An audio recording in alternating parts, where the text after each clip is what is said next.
extra, just in case, it was a particularly sporting battle, but gunnery practice was deemed not necessary.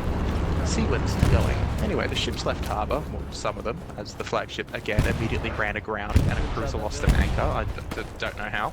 And another destroyer decided to ram a battleship. But anyway, they got out of harbour, and the fleet then passed Denmark, and all of a sudden a crisis happened.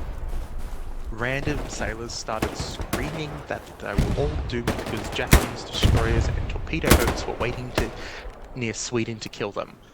Geography not being a Russian strong suit, just looking at you, lad. And so the fleet accidentally began ramming Danish coal ships trying to refuel them.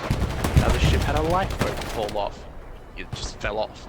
The icebreaker proceeded to be handled so poorly that Admiral Rossi started shooting at it and sent it home. I want to point out we haven't passed Denmark yet. We are still in Russia's front yard. Admiral Rossi tries to calm everyone down by saying, no vessel should be allowed to get amongst the fleet. Just as a fishing vessel carrying a message from the Tsar to tell Admiral Rossi that he'd been promoted arrived.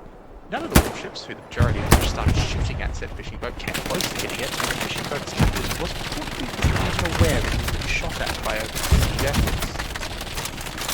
We're not even past Denmark yet. During the Kamchatka, Seagers declared that she was being attacked on all sides by 8 torpedo boats. Nobody else saw them, and Kamchatka proceeded to say, oh, they went away because we turned. Yeah, we'll get to Kamchatka later. Now the fleet, it's getting close to Dogger Bay, and then it finally had torpedo boats. The fleet immediately turned to fire, all guns blazing, shells raining from the heavens, with multiple ships reporting they'd been torpedoed, and their crewmen laid on the deck to sink the sink. Crewmen ran around the deck swinging swords and firing pistols to rebel boarders. The battleships at last damaged 4 of their targets and sank 1. Victory was a hand that lasted 1 in the east would be avenged. However, slight problem. 2 of the damaged targets were Aurora, and the other cruiser was the Dmitry Donskoy, both shot at by their own side, and the rest were British trawlers, Hull. And both of the ships fired every single round they had, and did nothing. The British weren't exactly pleased about this, and the public wanted war because they couldn't believe someone could be so damn stupid to do this on accident. And it split the entire Royal Navy in Europe. Much bigger than the entire Russian Navy, and this isn't even the largest British fleet. It's put on standby, and they outnumbered the Russians at least 4 to 1.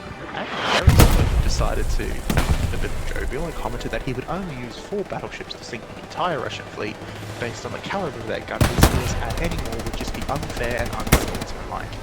He's probably not wrong, I'm not going to lie. Now, Rossi decided with many more of the European wars, but he did dock first to ditch many of the horribly useless officers as possible. Including a particular captain who Rossi wanted to beat senseless on the bridge of his flagship a couple of days earlier. Now, he went back to St. Petersburg before that to get reinforcements. Keep in mind they took every major ship that they could get out of St. Petersburg, but we'll get to the 3rd Pacific Squadron later.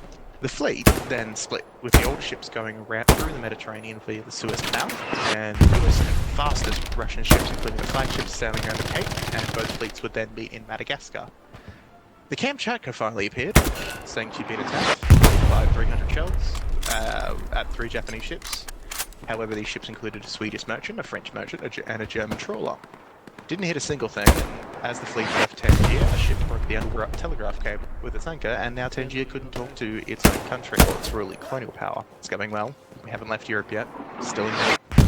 Now, Rossi, at this point, was a little pissed off at the Kamchatka, and he ordered it to stay as close to the flagship as possible, and he would periodically scream at it until his binoculars had it.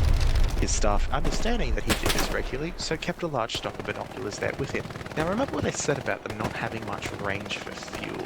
Yeah, we're about to. So to avoid refueling as consistently, as in like every second damn day, the Russian ships would store coal literally everywhere, including crew quarters, corridors, mess halls.